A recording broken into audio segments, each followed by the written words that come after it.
राधे राधे महाराज जी। महाराज जी, हमें पता है कि भगवान की हम पर असीम कृपा है, उन्होंने जो जरूरी था वो सब हमें दिया और वे हमसे बड़ा प्रेम करते हैं। हमें वो क्या जरूरी दिया?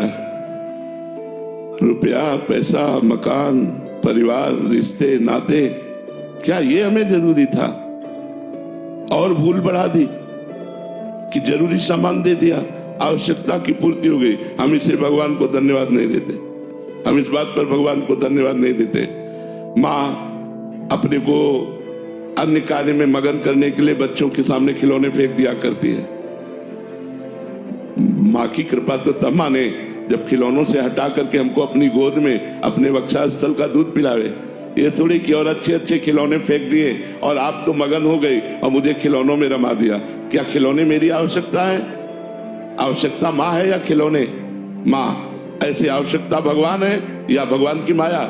माया फेंक दी और उसमें हम राजी हो गए। बड़ी कृपा आपकी। हम नहीं मानते कृपा, हम तो कृपा तब मानते जब माया का पर्दा हटा करके आप मुस्कुराते हुए आइए, मुझे आपकी जरूरत है, माया की जरूरत नहीं है। मेरा मानव जन्म आपकी प्राप्ति के लिए हुआ, माया प्राप्ति के लिए तो और योनियां हैं, लेकिन भगवत प्राप्ति के लिए ही केवल मानव देह है। मनुष्य अगर देह प्राप्त करके और इन सब घर, मकान, रुपया, पैसा, मान, प्रतिष्ठा, इसी को मान करके आप राजी हो गए तो बड़े धोखे में हो गए यार, बड़े धोखे में हो गए। साधन धाम मोक्ष कर द्वारा, ये मोक्ष प्राप्ति के लिए है, भगवत प्राप्ति के लिए है। आपका जीवन व्यतीत होता चला जा रहा है। किसी की 40 वर्ष आयु गई, 50 वर्ष आयु गई, लेकिन आपने अनुभव क्या किया?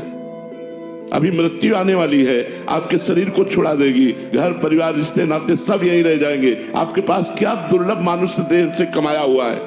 पाप पुण्य, ये क्या है? ये दुर्लभता है, दुर्लभता है। हमने भजन किया, हमने तपस्या की, साधना की, गृहस्थ में रहते हुए परोपकार किया, मेहनत से कमाया, परिवार का पोषण किया और नाम जप किया, ये आपके पास है। अगर नाम जप आपके पास है, भगवत चिंतन आपके पास है, तो आपको भगवान ने आवश्यक चीज दी। अगर भगवत चिंतन नहीं है तो अनावश्यक है वो सब, हम उसे आवश्यक नहीं समझते। हमारे जीवन की आवश्यकता आनंद है और आनंद भोगों में नहीं, परमात्मा में है।